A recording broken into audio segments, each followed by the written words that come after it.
The killer deliberately parked his car tightly next to the beauty's car, so that when the prey tried to open the door she couldn't get in smoothly. That way, he could use the excuse of helping her to pull out an umbrella-shaped stun baton and commit violence. Once the target was completely unconscious, the man tied up her hands and feet tightly, planning to find a deserted place to slowly enjoy her. When Daisy woke up she realized she was already lying inside the man's car. Daisy tried to call the police with her watch, but unfortunately there was no signal at all in this mountain area. There is no red dot. That means no cellular, and that means no emergency SOS.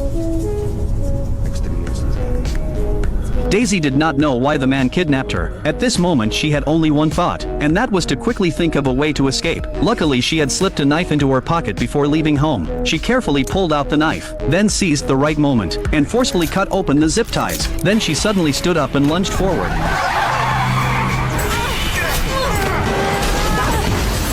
Luckily, neither of them was seriously hurt. Then Daisy kept stabbing at him with the knife like crazy, but it did not cause any fatal threat to Jeff, and Jeff was not in a hurry. He just calmly glanced at his watch. Turns out he had already injected Daisy with a paralytic, and soon she would lose all mobility. If nothing unexpected happened, in 1 minute Daisy would start feeling discomfort. In 10 minutes she would feel numbness in her limbs and weakness. In 15 minutes her legs would be completely paralyzed. By the 20th minute, her breathing would become labored and she would be unable to speak, and finally she would lose all ability to move. After hearing this, Daisy was even more terrified. Whether Jeff was telling the truth or not, she could not think about that anymore. Her first instinct was to run, because maybe this was her only chance to survive. She could only run forward as fast as she could, but something terrifying still happened. Before long, her fingers began to go numb. Jeff with a limp was slowly closing in. Daisy sped up again, but there was not much time left for her. If she wanted to survive, she had to run out of the forest within 20 minutes, and contact the outside world for help. As every second passed, one of Daisy's legs was already completely numb, and Jeff was getting closer and closer. She could only hide under a tree hollow to avoid being tracked. But then another horrifying thing happened. Thousands of ants crawled out, and they began frantically biting her wounds. Daisy was in unbearable pain. Finally she could not hold it back and screamed.